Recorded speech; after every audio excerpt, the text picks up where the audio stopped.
사랑합니다. 감사합니다. 반갑습니다. 반갑습니다. 고요함의 지혜, 고요함의 지혜. 에크하르트 톨레님의 고요함의 지혜. 오늘은 제 8장 뒷편을 읽어드릴게요. 지난번에 앞편을 읽었죠?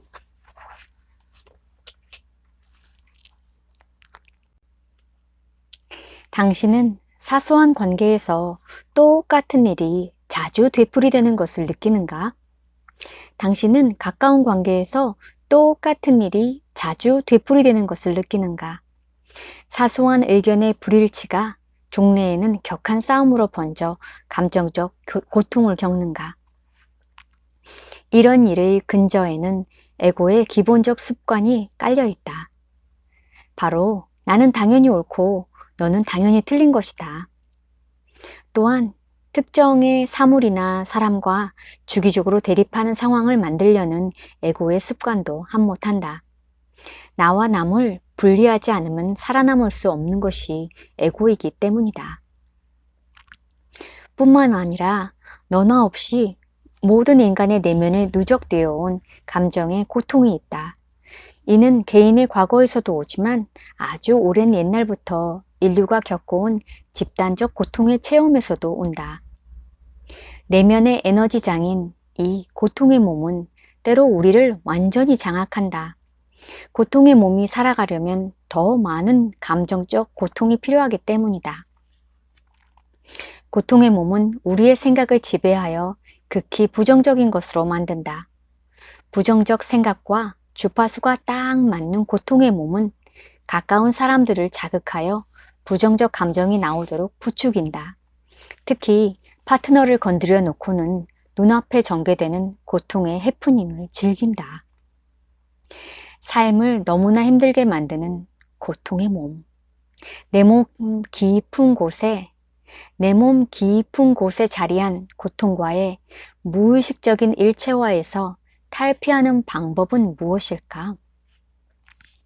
내 몸 깊은 곳에 자리한 고통과의 무의식적인 일체화에서 탈피하는 방법은 무엇일까? 알아차리면 된다. 알아차리면 된다. 과거의 고통이 내가 아님을 알며 그저 과거의 고통이라고 알아차리면 된다. 고통이 나와 파트너의 내면에서 일어날 때 잘 지켜보라. 고통이 나와 파트너의 내면에서 일어날 때 잘 지켜보라.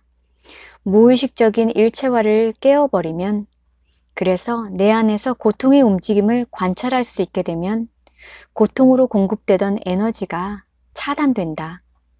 그러면 고통의 몸은 조만간 힘을 잃게 된다. 누군가 어떤 말을 했는데 내가 화가 났어요. 화가 났어. 화가 나. 그리고 심지어는 왜 쟤는 나한테만 이래? 쟤는 왜 저래? 쟤는 왜 말을 저따위로 해? 이런 거에서 더 나아가서 쟤는 왜 나한테만 저래? 하고 우울해질 수도 있죠. 열등감이 들 수도 있고요. 그런데 이 알아차리는 연습을 하다 보면 어느 날 누가 뭐 말을 했는데 나한테 뭐라 했는데 기분이 나빠요. 그런데 내가 그때 쟤는 왜 저래? 평상시 하듯이 이렇게 소리가 나오는 게 아니고 누가 뭐라고 했는데 기분이 나빠요. 그럴 때 내 안에 다른 소리가 올라오는 거예요. 아, 누군가 저런 식으로 말을 할 때 내가 기분이 나쁘구나. 누군가 저런 식으로 말을 할 때 내가 기분이 나빠지는구나. 라고요. 그렇게 나를 알아차려 주는 순간 그게 풀리는 거예요. 그래서 화가 슬며시 올라오려고 했던 것이 그냥 알아주면 가라앉더라고요. 그래서 알아차리기 연습. 알아차리면 된다. 내 안에서 고통의 움직임을 관찰할 수 있게 되면 고통으로 공급되던 에너지가 차단된다. 아, 저런 식으로 말을 하면 나는 기분 나빠하는구나. 나를 알아가는 것 같아요. 나를 알아가면 나를 알아주는 것이 되고, 그러면 내 마음이 풀리는 거예요. 그 사람하고 상관없이. 다른 사람을 보고 큰 사랑을 느낄 때, 자연의 아름다움을 관조할 때, 내면의 무언가가 깊이 감흥한다. 잠시 눈을 감고 그 사랑의 실체를 느껴보라. 나의 본연의 모습, 나의 실체와 분리될 수 없는 내면의 아름다움이 무엇인지 느껴보라. 나의 겉모습은 내면의 나, 실체의 나를 일시적으로 담고 있을 뿐이다. 그러므로 겉모습은 나를 떠나겠지만 사랑과 아름다움은 결코 나를 떠나지 않을 것이다. 나는 사물의 세계와 어떤 관계를 가지고 있나? 나를 둘러싸고 있는 셀 수 없이 많은 물건들, 내가 매일 다루는 물건들과 말이다. 내가 앉는 의자, 글을 쓰는 펜, 차와 컵들은 내게 단지 목적을 이루기 위한 수단일 뿐인가? 나는 가끔씩 아주 잠시라도 그것들에 주목하고 온전히 전념함으로써 그것들의 존재와 삶을 인정해 주는가? 사물을 있는 그대로 볼 때, 기존 관념에 투영 없이 그 존재를 인정할 때 당신은 사물에 감사하지 않을 수 없다. 동시에 그것이 정말 생명이 없는 것이 아니라 다만 당신의 감각에 그렇게 느껴질 뿐이라는 사실도 알 수 있다. 물리학자들은 분자적 차원으로 내려가면 사물의 실체가 진동하는 에너지장임을 이미 증명했다. 분자적 차원으로 내려가면 사물의 실체가 진동하는 에너지장임을 이미 증명했다. 사물의 영역을 봄에 있어 나가 개입하지 않을 때 주변 세상은 생각만으로는 이해할 수 없는 방식으로 되살아난다. 사물의 영역을 봄에 있어 나가 개입하지 않을 때 주변 세상은 생각만으로는 이해할 수 없는 방식으로 되살아난다.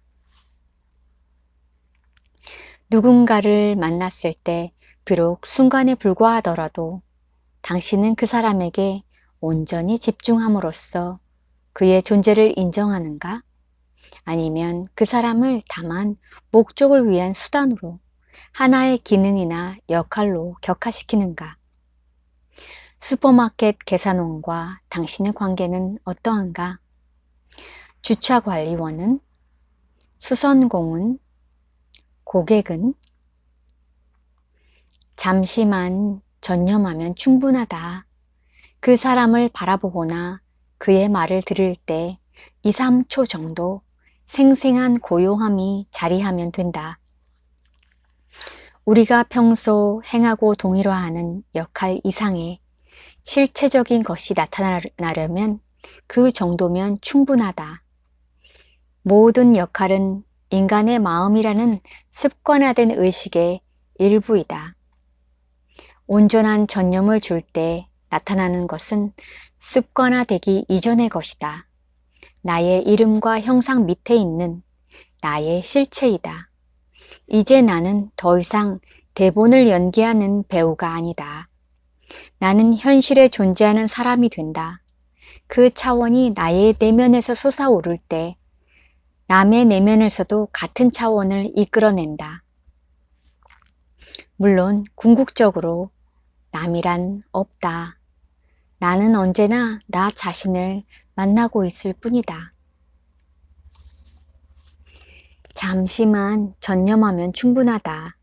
그 사람을 바라보거나 그의 말을 들을 때 2, 3초 정도 생생한 고요함이 자리하면 된다. 우리가 평소 행하고 동일화하는 역할 이상의 실체적인 것이 나타나려면 그 정도면 충분하다. 모든 역할은 인간의 마음이라는 습관화된 의식의 일부이다. 온전한 전념을 줄 때 나타나는 것은 습관화되기 이전의 것이다. 나의 이름과 형상 밑에 있는 나의 실체이다. 이제 나는 더 이상 대본을 연기하는 배우가 아니다.